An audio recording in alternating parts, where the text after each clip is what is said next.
D-Day didn't end on the beach. This is what came next. Good evening, dear friends. June 6, 1944 is remembered as a turning point, a day defined by courage, resolve, and the beginning of the end for a brutal war in Europe. We know the names of the beaches. We know the maps, the arrows, the speeches. But history often pauses at the moment the fighting moves forward. What it rarely asks is a quieter question.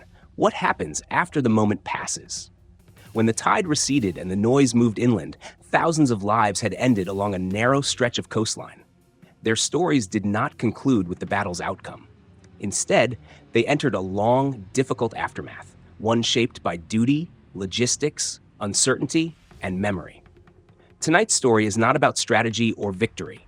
It is about responsibility, about how war continues long after the fighting shifts, and how the way a society treats its fallen reveals what it truly values, even in the most difficult hours. The landings in Normandy unfolded under conditions few could fully control. Weather shifted unexpectedly, units were scattered, and resistance was uneven but intense. In the opening hours, survival depended on momentum. There was no pause, no opportunity to look back. As the fighting moved inland, the shoreline was left behind.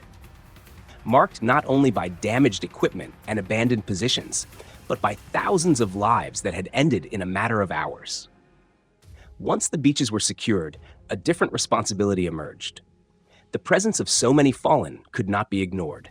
There were practical concerns related to health and order, but there was also a deeper moral weight. For those who survived, the idea of moving forward without care for those left behind was unacceptable. War demanded progress, but memory demanded attention. In the earliest moments after the landings, there was no formal system in place to manage what remained. Units were focused on consolidation and defense. What could be done was done quickly and with limited means. Temporary coverings were improvised. Locations were marked as best as possible. Then the advance continued. Precision was impossible under such conditions, and everyone understood that this was only a first step. As Allied control stabilized, specialized teams were organized to take on the task that had been delayed but never forgotten. Their mission was clear: locate, recover, and document. The work was quiet, methodical, and unrelenting. It unfolded far from cameras and speeches, carried out by individuals who often had only days earlier been engaged in the fighting themselves. Temporary resting places were established close to where events had unfolded. These were never intended as permanent solutions. They were designed to bring order to an overwhelming situation and to ensure that individuals were not reduced to anonymity. Simple markers were created from available materials. Personal effects were cataloged when possible. Names, units, and identifying details were recorded with care. The physical demands of this work were severe. Long hours were spent outdoors, often without adequate facilities or rest. Many of those involved wore the same uniforms they had landed in. Clean water was scarce. The environment itself resisted order, with tides, terrain, and weather complicating every effort. Identification was one of the most challenging aspects. Some individuals carried clear information, others did not. In those cases, teams relied on letters, documents, insignia, and small personal items. Every detail mattered.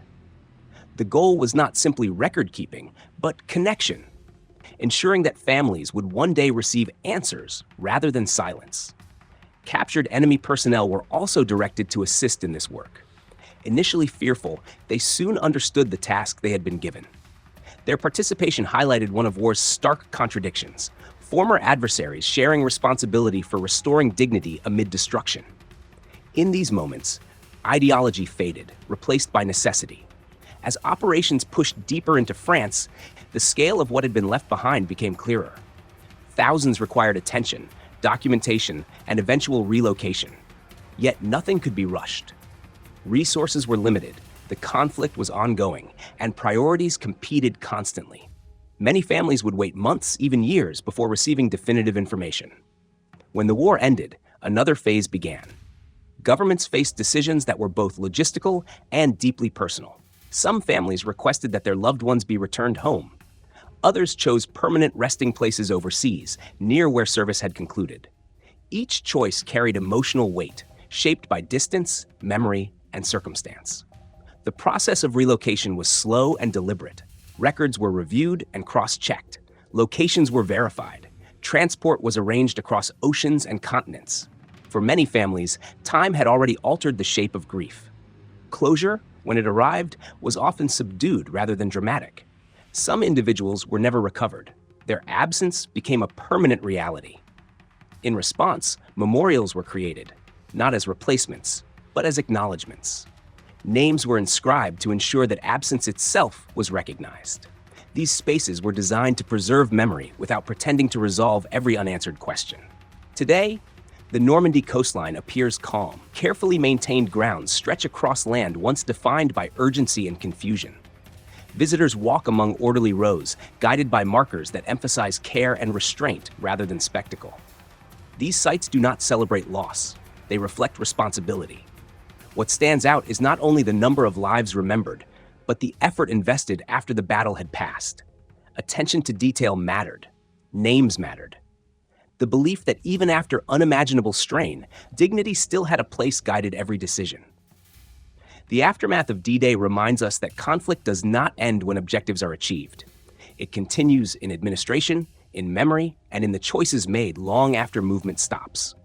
How societies respond in these moments shapes how history is understood. The work carried out along the Normandy coast was never intended to be heroic. It was necessary.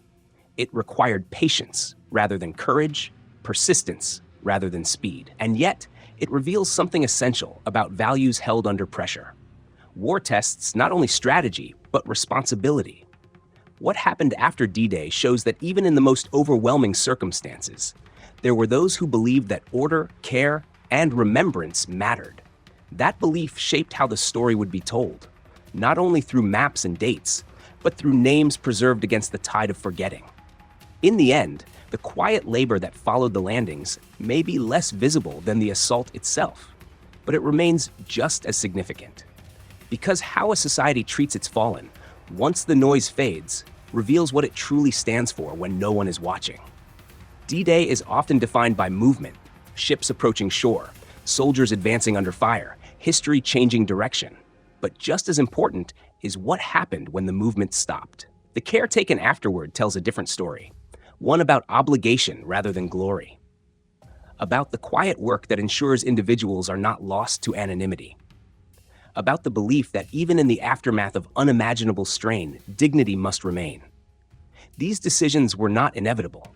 They were choices, made under pressure, amid uncertainty, by people who understood that how the fallen are treated reflects the values of the living. The question this chapter leaves us with is not only how wars are fought, but how they are concluded.